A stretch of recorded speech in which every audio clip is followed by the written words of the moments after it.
આજે આપણે વાત કરીશું કે રાજ્ય સરકારની દિવ્યાંગ લગ્ન સહાય યોજના.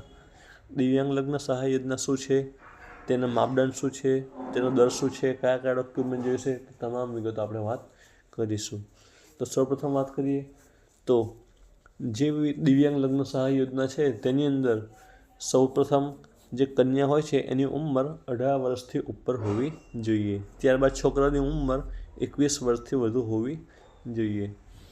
આ યોજનાનો લાભ ફક્ત એક જ વખત એક યુગલ દીઠ મળવાપાત્ર રહેશે.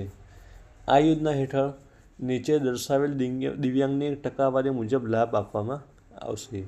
80% અથવા તેથી વધુ અંધત્વ હોય, ઓછી દ્રષ્ટિવાળા દિવ્યાંગ વ્યક્તિ હોય એમને આ સહાય મળવાપાત્ર રહેશે.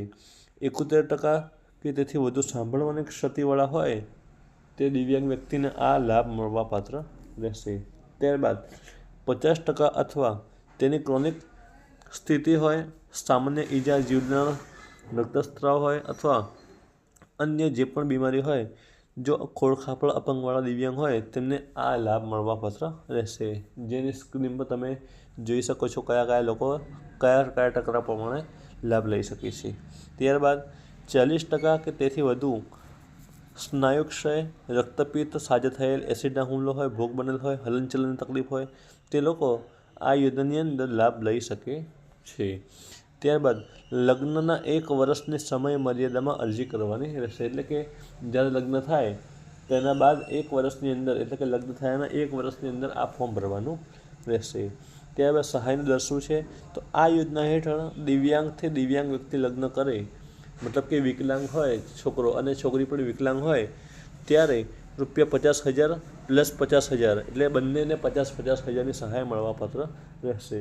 એટલે કે છોકરો અને છોકરી બંને દિવ્યાંગ હોય, વિકલાંગ હોય, અપંગ હોય એમને ₹50,000 એટલે કે 1 લાખ મળવાપાત્ર રહેશે. જ્યારે જો છોકરો એકલો દિવ્યાંગ હોય, વિકલાંગ હોય, અપંગ હોય અને છોકરી સારી હોય તો તે કિસ્સામાં 50,000 મળવાપાત્ર રહેશે. અથવા છોકરી વિકલાંગ, દિવ્યાંગ અથવા અપંગ હોય અને છોકરો વ્યવસ્થિત હોય, સારો હોય તો તેમને તેવા કિસ્સાની અંદર પણ 50,000 મળવાપાત્ર રહેશે. જ્યારે બંને વિકલાંગ હોય, બંને અપંગ હોય ત્યારે તેવા કિસ્સાની અંદર બંનેને 50,000 એટલે એ 1 લાખ રૂપિયાની સહાય મળવાપાત્ર રહેશે.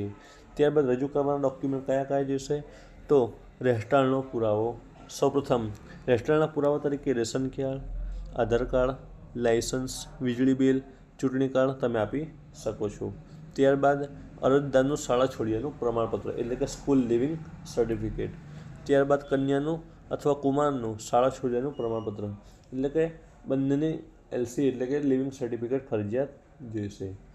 ત્યારબાદ લગ્ન રજિસ્ટર ઓફ મેરેજીસના ઓફિસમાં નોંધાયેલું એટલે કે મેરેજ સર્ટિફિકેટ જોઈશે. ત્યારબાદ લગ્ન કંકોત્રી, લગ્ન વખતના બંનેના ફોટા. ત્યારબાદ સિવિલ સર્જન પાસેથી દિવ્યાંગનું મેળવેલું સર્ટિફિકેટ. ત્યારબાદ છૂટાછેડાના કિસ્સા હોય તો તે દસ્તાવેજ, બેંક પાસબુક અને સોગંદનામું. આ તમામ પ્રકારના ડોક્યુમેન્ટ જમા કરી અને ઓનલાઈન ફોર્મ ભરાવી શકો છો. જો ઘરે બેઠા તમારે ઓનલાઈન ફોર્મ ભરવા હોય તો અમારા વોટ્સઅપ નંબર છે 73 83 70 75 64 એની ઉપર સંપર્ક કરી અને નજીવી ફી સાથે ઘરે બેઠા ઓનલાઈન ફોર્મ ભરાવી શકો છો. આ ફોર્મ ઓનલાઈન પણ ભરી શકો છો સમાજ કુટીરની વેબસાઇટ પર, તેમજ અમારા વોટ્સઅપ નંબર પર સંપર્ક કરી અને તમે ફોર્મ ભરાવી શકો છો. ત્યારબાદ ઓનલાઈન ફોર્મ ભર્યા પછી ફોર્મની કોપી અને પુરાવો વેરિફિકેશન માટે જિલ્લા સમાજ સુરક્ષા અધિકારી કચેરી સત્તા આપેલ હોય ત્યાં જઈ તપાસ કરાવવાના રહેશે. એટલે કે ઓનલાઈન ફોર્મ ભરી અને તેની પ્રિન્ટની નકલ, તેના ઓનલાઈન તમામ પ્રકારના ડોક્યુમેન્ટ, તે તમામ નકલ જે તે જિલ્લા લેવલે સમાજ સુરક્ષા અધિકારીની ઓફિસે જમા કરાવવાના રહેશે. તો ફરીવાર તમને કહી દઉં કે જો તમારે ઘરે બેઠા આ દિવ્યાંગ લગ્ન સહાય યોજનાના ફોર્મ ભરવા હોય તો અમારો સંપર્ક કરી શકો છો. ત્યારબાદ તમામ પ્રકારની સહાય, અલગ અલગ યોજનાઓ તેમજ અન્ય માહિતી મેળવવા માટે સૌપ્રથમ ચેનલને નવા હોય તો ચેનલને સબસ્ક્રાઈબ કરજો, લાઇક કરજો, શેર કરજો, જેથી આવા તમામ વિડીયો તમારા સુધી અને તમારા વિદ્યાર્થી, તમારા મિત્રો, તમારા ભાઈબંધ તમામ જોડે આ વિડીયો પહોંચતા રહે.